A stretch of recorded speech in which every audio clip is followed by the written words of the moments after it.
Welcome back to another Rocket League video.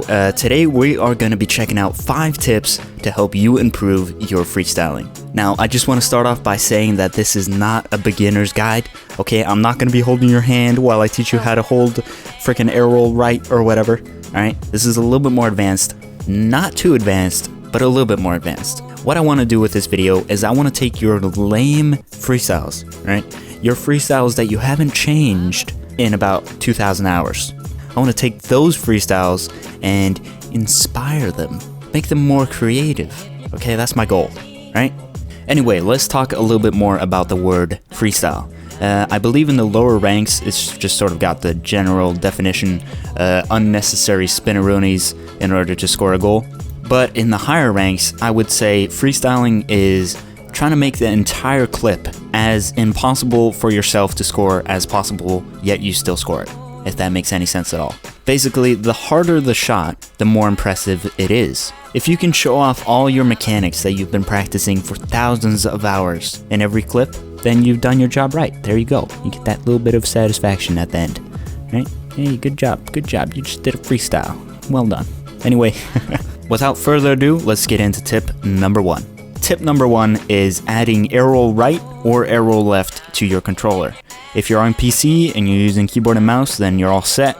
And if you already have it on your controller, then whoop-de-frickin-do, you're all set as well. But here comes the important part. Alright, you actually gotta use it.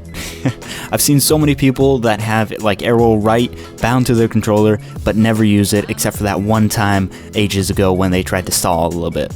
About a month ago, I realized that I have no idea what I'm doing when I'm trying to like do a tornado spin or whatever. So I took some time and I went into free play and I just flew around the map using nothing but tornado spin. This seemed like such a big headache to me before I started doing it, but it's honestly so easy and it takes like no time at all for you to just understand the basics of tornado spinning. And ever since then, I've been implementing it into my game and I've been scoring some nutty goals and some nutty freestyles. So if you really want to improve your freestyles, take some time and learn how to tornado spin. Okay, so moving on to tip number 2. Tip number 2 is practicing different types of setups.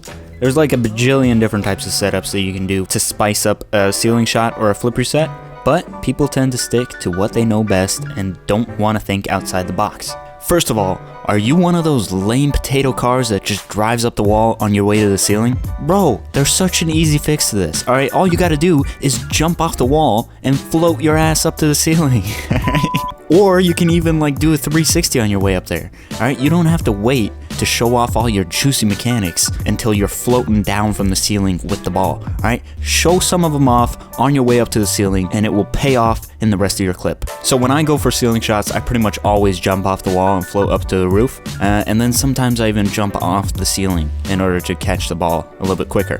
There are a few different things you can do. Like I said, you can do a 360 with air roll, or you can even do like a reverse tornado spin up to the ceiling. It works out pretty well. One more thing that you can do is actually land on the ceiling backwards. This is pretty sweet. Make sure to hold drift so you don't lose complete control of your car.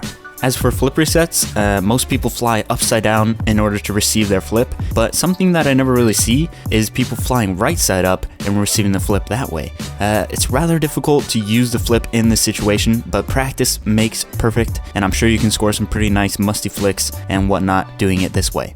I can't name all the setups in this video because I want to make it rather short, but just think outside the box, okay? Watch other people's clips, see what they're doing, and just try it. A lot of these things are super simple and take no time at all to practice if you already have most of the mechanics down. Okay, so moving on to tip number 3. Tip number 3 is going to be flips, okay?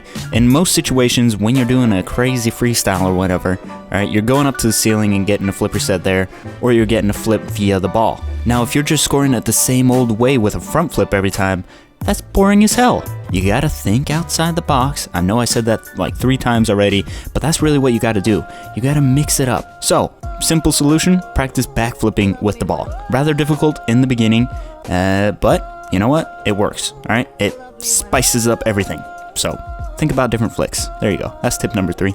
Moving on to tip number 4. Tip number 4 is a big one, and it's gonna be combining the 3 categories. Now, what I mean by 3 categories is there's air dribbling, ceiling shots, and flip resets. These are all great, but if you've mastered all of these, then the next step is going to be combining them. maybe instead of just going for a normal ceiling shot, you do an air dribble at the end. Or you can even go from ceiling shot to flip reset, or flip reset to flip reset, or ceiling shot to ceiling. No, that doesn't work.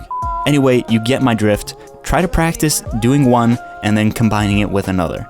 First thing I do, if you haven't actually practiced this before, is make sure you got a good hang of your air dribbles and then combine it with your ceiling shots. It's rather difficult in the beginning, but time and practice and patience pays off. I've recently been trying to master flip reset air dribbles, and a key part of this has been mastering tornado spins. Right after I get my flip on the ball, I use tornado spin in order to get under the ball with my nose pointing at the ball. Okay, so moving on to tip number 5. Tip number 5 is going to be mastering the stall mechanic. Okay, I hate to say this again, but if you're going to master the stall mechanic, then you have to master tip number 1, which is tornado spinning, because tip number 1 is really important for tip number 4 and tip number 5. Okay? Oh god. Anyway, it's 2019 now, and I think every semi-decent freestyler is doing multi-flips, and it's just the way of the future. So I have a stall tutorial on my channel. It's a little bit old, but you can go check it out. I'll link it down below if you aren't interested in learning the stall. I've recently been really trying to focus on my multi-flips, and I'm going to be popping out a tutorial on it in the future within like 2 weeks, I promise. Anyway, I think that's going to be it for this tips video. This was not meant to be like a tutorial. I'm not trying to hold your hand and show you exactly how to do certain things when it comes to freestyling. I'm just trying to inspire you, trying to show you different methods that I personally use to freestyle. Keep in mind that I ain't no jazer. I just find it fun once in a while to score some nice clips and whatnot.